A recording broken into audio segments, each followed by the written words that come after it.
गांव था। नाम था सुंदरबन। इस गांव में रहते थे 3 अच्छे दोस्त, राय स्टार, ज्ञान भाई और अमित भाई। राय स्टार का एक खूबसूरत फूलों का बाग था। वो बहुत प्यार से उन फूलों की देखभाल करता था। ज्ञान भाई छोटी सी चाय की दुकान चलाते थे और अमित भाई पास ही की हीरों की खदान में मजदूरी करते थे। तीनों को रहस्यमयी चीजों में गहरी दिलचस्पी थी।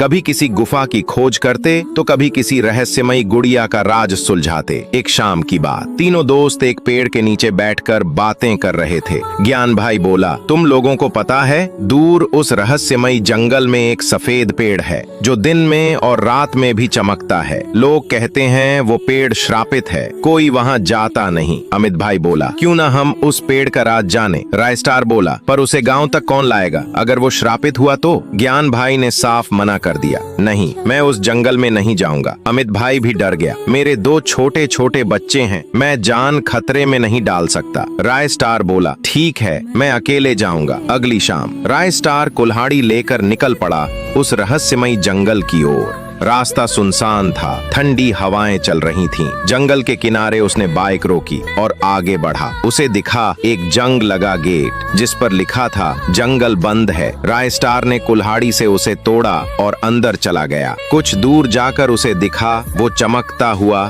सफेद पेड़। जैसे ही पास गया एक आवाज आई, ये जंगल इंसानों के लिए नहीं है। राय स्टार ने परवाह नहीं की और पेड़ को काटना शुरू कर दिया। कटते कटते सुबह हो गई और उसने लकड़ियों का एक बड़ा बंडल तैयार कर लिया। वो बंडल बाइक पर रखकर गांव ले आया। गांव के बीचों बीच उसने लकड़ियों का बंडल रखा और ज्ञान भाई और अमित भाई को बुलाया। राय स्टार बोला, देखो, मैं ले आया वो पेड़। फिर रात होते ही उसने चारों तरफ दिए जलाए और एक मंत्र पढ़ना शुरू किया। तभी बंडल से अजीब सी आवाजें आने लगी, टुंग टुंग टुंग। तीनों के चेहरे पीले पड़ गए। डर के मारे सब अपने अपने घर चले गए। आधी रात को वो बंडल हिलने लगा और धीरे धीरे वो एक पेड़ में बदल गया। अगली सुबह गांव में हंगामा मच गया। लोग उस पेड़ को देखने इकट्ठा हुए। राय स्टार जैसे ही पास गया, देखा अमित भाई की लाश पेड़ के नीचे पड़ी थी। राय स्टार घुटनों के बल जमीन पर बैठ गया। ज्ञान भाई दौड़ता हुआ आया और रोते हुए बोला, मैंने मना किया था, तू क्यों लाया इस श्रापित चीज को गांव में। गांव में हर जगह उसी पेड़ की चर्चा होने लगी। उसी रात ज्ञान भाई अपने घर से बाहर निकला। देखा पेड़ चमक रहा था और वहां से एक भयानक आवाज आ रही थी। ज्ञान भाई पास गया और गुस्से में बोला, तूने मेरा भाई मारा है ना, मैं तुझे छोड़ूंगा नहीं। तभी पेड़ से धुआं उठा और धुएं के हटते ही सामने आया एक लकड़ियों से बना इंसान जो बहुत डरावना था। वो हाथ में डंडा लेकर ज्ञान भाई की तरफ बढ़ा और फिर धड़ाम के लिए मौत की नींद सुला दिया था। अगली सुबह जब राय स्टार अपने घर से बाहर निकला तो देखा आज फिर भीड़ उस पेड़ के नीचे जमा थी।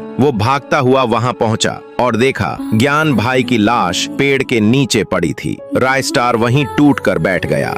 राय स्टार रोते हुए, तूने मारा सबको, सब कुछ छीन लिया, मैंने क्यों तुझे इस गांव में लाया। हर तरफ एक ही चर्चा थी, उस पेड़ की और मौत की। राय स्टार अपने घर के बाहर बैठकर रो रहा था। तभी एक आदमी राय स्टार के पास आया और बोला, ज्ञान भाई तुम्हारा दोस्त था ना, कहीं उसने अमित भाई की मौत के गम में खुदकुशी तो नहीं कर ली। राय स्टार गुस्से में, नहीं, वो ऐसा इंसान नहीं था, वो आत्महत्या नहीं कर सकता। फिर वही आदमी बोला, तो क्या ये सब उस श्रापित पेड़ की वजह से हो रहा है, क्यों ना आज रात हम दोनों पेड़ पर नजर रखें। राय स्टार पहले तो मना करता है मगर आखिरकार मान जाता है। रात का समय, दोनों छुपकर पेड़ की निगरानी करने लगे। जैसे ही रात गहराई, पेड़ से एक अजीब सी धुन सुनाई देने लगी, टुंग टुंग टुंग। वो आदमी जो पास छुपा था उसका शरीर कांपने लगा और वो खुद को काबू नहीं कर पाया।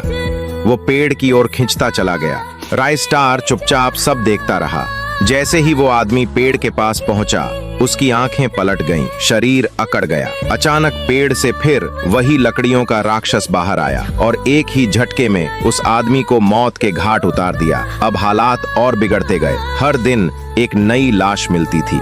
गांव वाले डर के मारे एक एक कर गांव छोड़ने लगे। अब सुंदरबन लगभग खाली हो चुका था, बस कुछ ही लोग बचे थे और राय स्टार उनमें से एक था।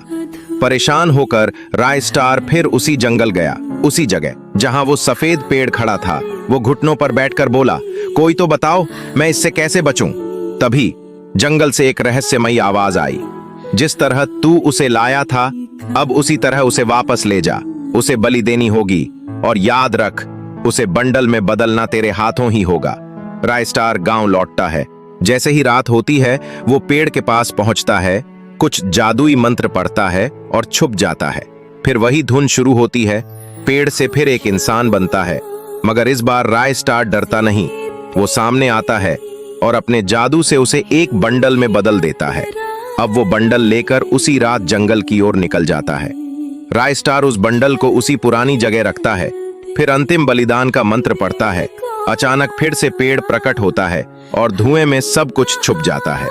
जब धुआं हटता है, वहां रायस्टार एक पुतले में बदल चुका था और जंगल ने हमेशा के लिए अपने दरवाजे बंद कर लिए थे। कहानी शुरू होती है उसी गांव में, ज्ञान के घर से, जहां ज्ञान रायस्टार से कहता है, तेरा धोखा अब शब्दों से नहीं मिट सकता, हमारी दोस्ती अब खत्म। जब रायस्टार ने सुना कि उसके सबसे करीबी भाई ने उस पर भरोसा तोड़ दिया, तो जैसे जमीन उसके पैरों के नीचे से खिसक गई। वो चुपचाप वहां से चला गया। ना कोई जवाब, ना कोई सफाई, बस खामोश दर्द। अब वो शोरूम जो कभी हंसियों से गूंजता था, सन्नाटों में डूब गया था। रायस्टार अब रोज अकेले बैठा रहता, न ग्राहक, न जोश, न जीवन।